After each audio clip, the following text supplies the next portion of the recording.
Taking to us live from Las Vegas, where that debate took place last night. It is 19 minutes to 7. The hit BBC One show The Apprentice returns to the screen tonight, but Sir Alan Sugar isn't the only one looking for the next workplace generation. A number of major employers, including the BBC, are developing their own Grow a Graduate scheme, which hopes to plug the skills gap and encourage youngsters, especially in engineering, to consider taking a sponsored degree. Well, Hugh Davis is the programme manager for the BBC Engineering Apprenticeships. Good morning to you. Good morning. What's the problem then that you have with recruiting the right talent?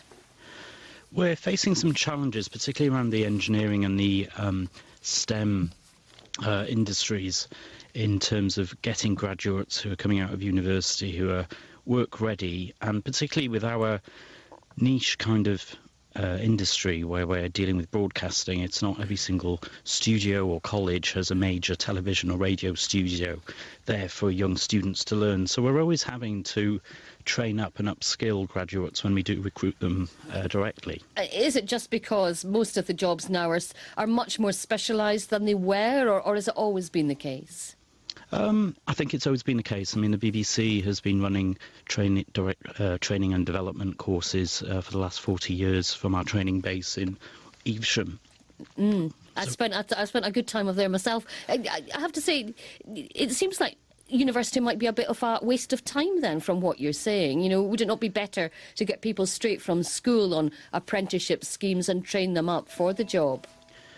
Particularly for us, there's an advantage for us to take a young person out of school and mould them specifically for our industry. And I know that the likes of the aerospace industry, such as Airbus and Rolls-Royce, do the same.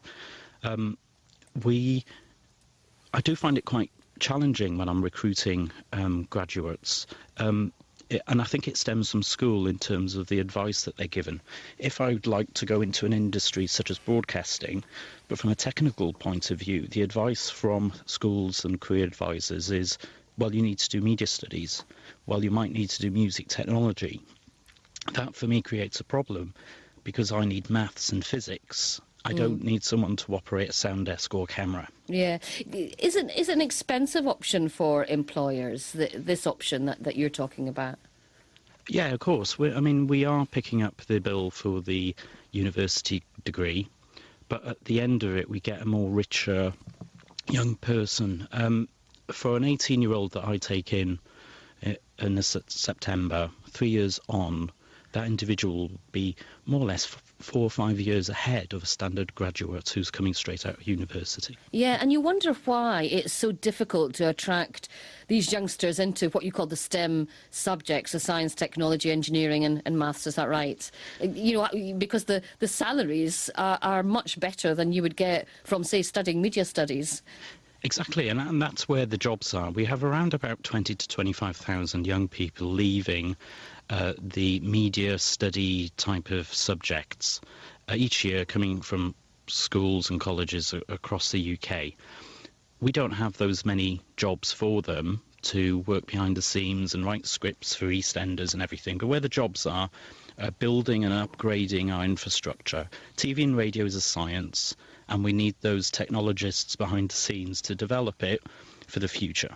And for potential candidates and for their mothers, who I often find get in touch with us a bit more readily than the actual candidates, you're running a series of events, aren't you, in Scotland to try and attract more people into engineering apprenticeships? Yeah, that's right. On Wednesday the 21st, we've got an open day at BBC Pacific Quay in Glasgow. So that's around opening up the BBC, just not as a production or journalism powerhouse, but also an engineering powerhouse as well. We've led the industry internationally in terms of broadcasting. Hugh Davis, thanks very much indeed for joining us this morning. And you used to push the buttons. Would you recommend it as a career? It was fantastic, yes, as our way into the BBC. Yeah, it was the first job I applied for at the BBC. I got turned down. Did you? Well, there you go. Well, there we go. Just can't get the stuff. Exactly. It is 7:15. The headlines.